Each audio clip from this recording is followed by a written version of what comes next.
Sandhya Satodia and welcome to Tudia Talks.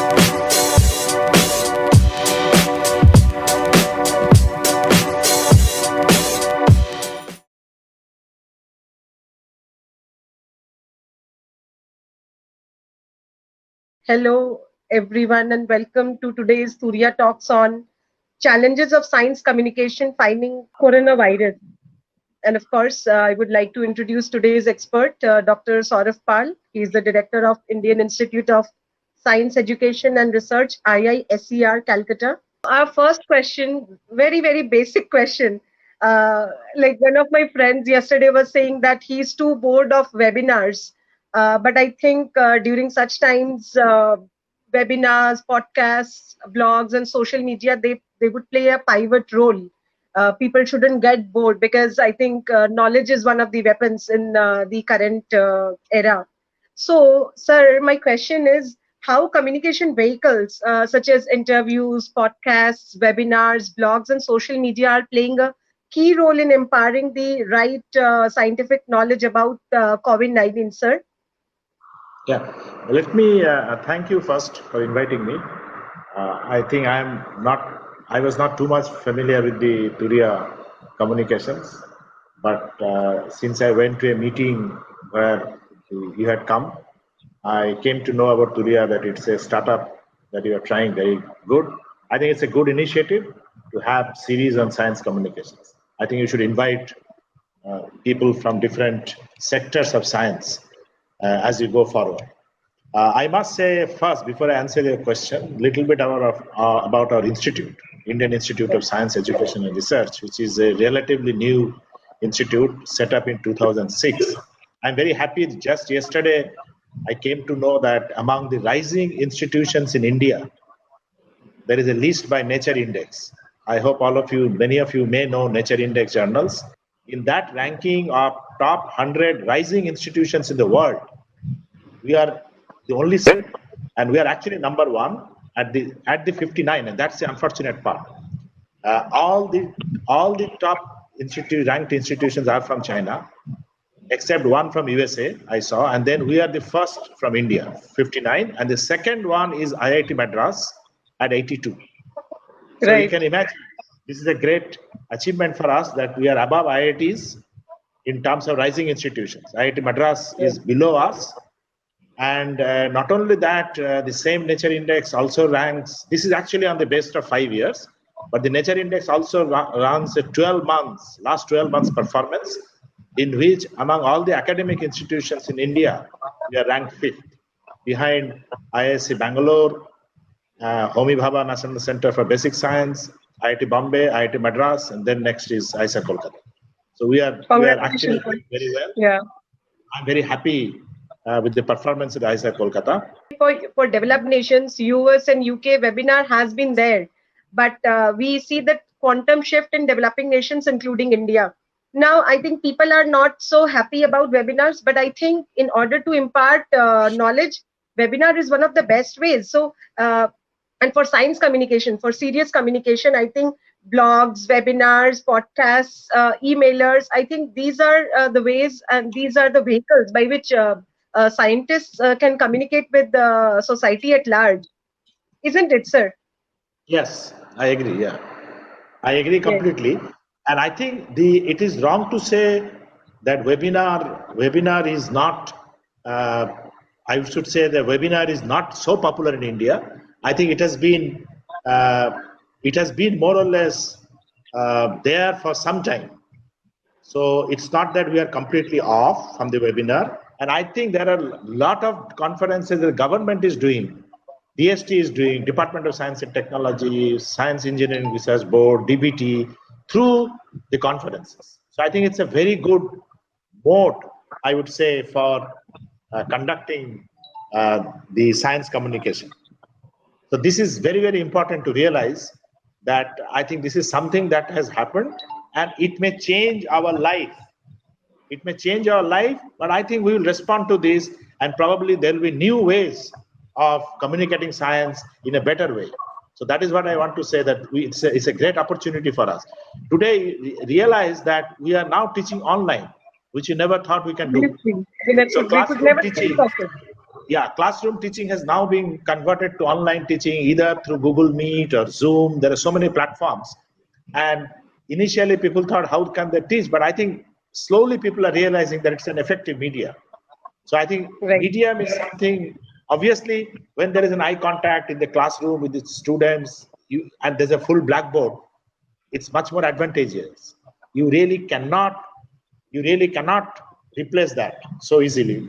But at the same time, you have to realize that there are possibilities, and the possibilities we should exploit. And we may not reach the 100% communication as the classroom teaching, but we can certainly reach 70, 80, 90%, depending on how you do. And I think all of us are improving. So there's a different way of teaching. The big advantage is that today, when in the classroom teaching, I have only 40 or 50 people. But in a Zoom or a Google Meet, I can have hundreds of people. I can have people from USA, Europe. So my students can be completely international, not just from within India. So their possibilities are enormous of online communication. So I think we must utilize this. Yes. I think somebody is asking a question. Yeah. So the question is, how can artificial intelligence and data science help to fight COVID-19? I think, first of all, people must understand that artificial intelligence and data science are basically tools for simulating large data. Large data, how to analyze. So in the case of COVID-19, there is a case for data analysis. As many of you might have seen, that the data is analyzed by various institutes. Even IISER Kolkata has brought out an analysis which shows that around the July, we'll have a peak in India. But I mean, these are all data which are taken from different places, different countries, and we assume that the behavior pattern would be very similar, or we at least assume a particular behavior pattern, and then we simulate. So the results, while they can be trusted, we want us to understand that the results have so many parameters, so many factors which are not clear. So we assume certain factors, like for this novel coronavirus in particular, we don't know the nature of the virus. So we don't know how the virus is going to mutate, how the virus is going to spread. So I think people thought that the virus may not survive in the heat, but apparently it may be wrong. So there are so many parameters that go into simulation. Artificial intelligence and machine learning, that is a specific data science, specific questions, is only helping in simulation. But the basic ideas of simulation depend on the parameters. If the parameters go wrong, artificial intelligence and machine learning cannot correct them. So I think while our expectations from AI and ML are very high, we should not get carried away. That we'll get results which are absolutely reliable, because it all depends on the model, assumptions that we use for the simulations. We have Professor Bose also among us. Sir, welcome. So sir is saying some scientists are of the view that lockdown should be lifted now to promote herd immunity. So how do you feel about it, and do you agree with this or not? So yes, I mean, this is one theory that is going on. You have to understand that lockdown is initially required by every country to flatten the curve a little bit. Because if the curve exponentially goes up very fast, then of course there is an immediate problem. However, the theory of herd immunity is almost opposite. It actually says that let people get affected, and eventually, they say 2/3 of the people, if they're affected, then the immunity, people will have growth of herd immunity. But please understand that to have that situation, it will take very long time. So then it will probably take 2 to 3 years. Imagine 66%, 2/3 of Indian population, to be affected by virus. How long it may take? Even if the lockdown is lifted and it grows very fast, this will still take a very long time to reach that figure. We are talking of 1.36 billion people, right? So even 2/3 of that is a huge number. So 0.7.8 billion, and then they will recover. The bad part of the herd immunity, the good part of the herd immunity is that people will actually be able to work, because lockdown is affecting the economy. People will be able to work, And eventually, even if there is no vaccine, there is no drug, people will develop the immunity. So they will survive. The bad part is that this will take a very long time. And more importantly, many more people will die. Right, sir. So it will actually happen at the cost of many lives that eventually will do that. So I think these are the two different views. Sir, we have next question from Suhashini Acharya, and she says that what new technologies you think will come up to manage the situation after all this ends, as people have now got into different lifestyle than before. I think she's referring to new normal, I think. Yeah, so I think this is exactly what I was talking of, that this is an opportunity where the technology that will come up will become more and more green. So we can have green technology, less pollution, because now that I think the travel is going to be reduced. A lot of people will travel less, and that will essentially reduce the pollution in the environment. The time that we are off and the industries are off, industries, when they restart, they must think that they must restart in a way that the environment will not be polluted. And this is a good opportunity of starting a new technology. In fact, I believe that before the coronavirus came, a lot of things in the industry were really going out of hand.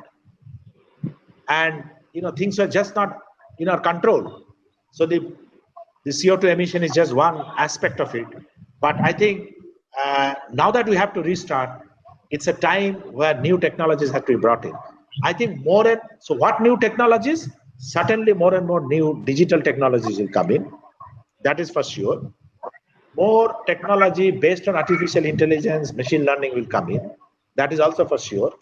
Along with it, and though they are part of the digital technology, more greener technology will come in processes. The processes which are green, which means they will emit less carbon dioxide into the air. So they will be definitely coming.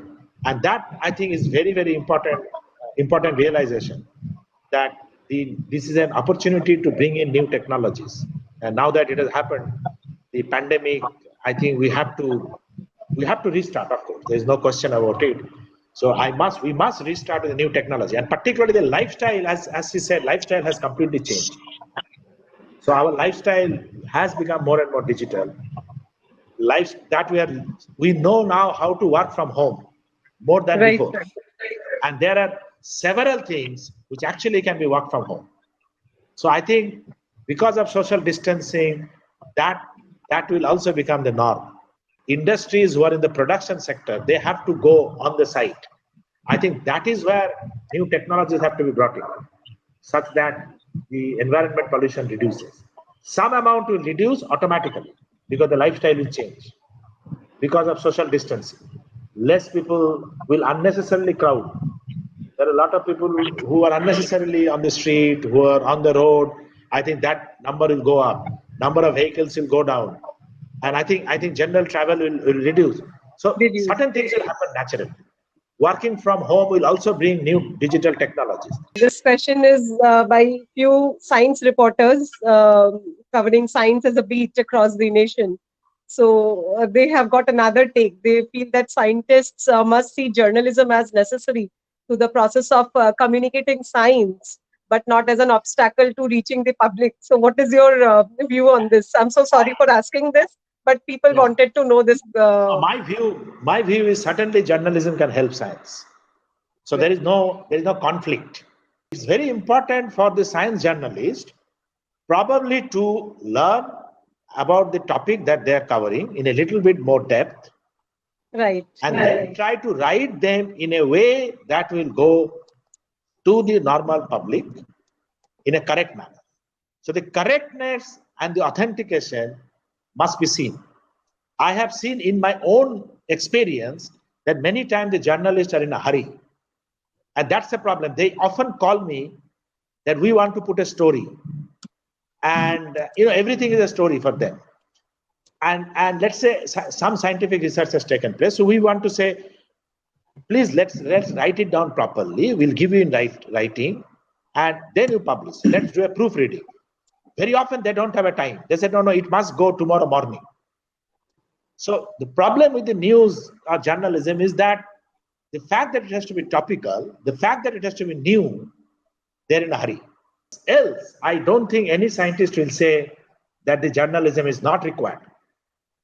It's very clear that the journalism is required, because through them, I can convey my science to much larger group of people, which I can't do just by writing a publication. Right, sir. Because publication comes in words which are much more difficult for everybody to understand. So who will read them? So we need all kinds of journalism. It is apparent now that we will have to learn, right, to live with the coronavirus like flu or dengue. Is it going to be a periodic ailment as of now, isn't it? So let me first tell you that it depends again on whether the vaccine will come or not. Remember, the flu vaccine was not there for such a long time. Same situation for dengue. So obviously, Professor Bose's point is valid if we don't get vaccine. And that is where the question of herd immunity goes back. And I think these two questions are related. What he's asking now and what he asked before are related. In that case, there has to be herd immunity, and we have to get used to like flu and dengue. Initially, some people will die, and eventually in the second, third round, the death rate will also go down, and we'll get used to it. Except that this is a little long-term thing. There will be more casualties, because unlike flu and dengue, please understand that this is much more dangerous. If you look at the normal flu rate, of course, we should not go back and talk of Spanish flu. The Spanish flu came, the death rate was very, very high, because I think the medical care was also very small. But after that, when you have got the herd immunity, the death rate is very, very small. But how much time it has taken? Please note that we had a Spanish flu about 100 years back. So many people died. So it may happen in the same way. Yes, we have to live with flu, but after so many deaths. Are we prepared for this in modern world? So the whole task that is going on in the modern world is to reduce the number of deaths, reduce the sufferings. If we go through the sufferings that 100 years back people had gone through, certainly we can live without any problem, because we will have herd immunity by the time. Dengue is a very different kind of disease, because dengue is not a human to human. Unlike corona, unlike flu. So if it is human to human, the dangers are much more, because then we have a social distancing. Then every human being cannot trust the other human being. And I think, to me, that is a very bigger issue that has come up in corona pandemic. That, there are a few things that have come up. What is bad? The economy, because of lockdown. Lockdown was, as I said, probably necessary to flatten the curve. But the economy is going down. And that is a very bad aspect. Human being to human being trust will go down, because now the social distancing will be there for quite some time. On the other hand, if you did not care, economy, and then we would have developed herd immunity over a period of time. But that period of time would be still very long, and many lives would be lost. And eventually, of course, the economy would also suffer. Because if so many people get affected, anyway, economy will suffer. So I think there are 2 points of it. So again, I'm just trying to bring out the point. It's not one versus the other. The reason we are not going in the herd immunity theory, and reason we are not talking of coronavirus being just like a normal flu or dengue, is simply because we believe some vaccine or drug will come in near future, which will certainly help the pandemic. But I may be wrong. I think the future will prove which way it will go. And eventually, maybe the herd immunity is the only way. I completely agree. That is what might actually happen if we don't get a virus, if we don't get a vaccine to the virus, or if we don't get a drug. Thank you so much, sir, for your time. The session was really quite communicative. We had so many questions from people. Right. I want to thank all of you that while it's a difficult time, maybe good times will come very soon. Thank you.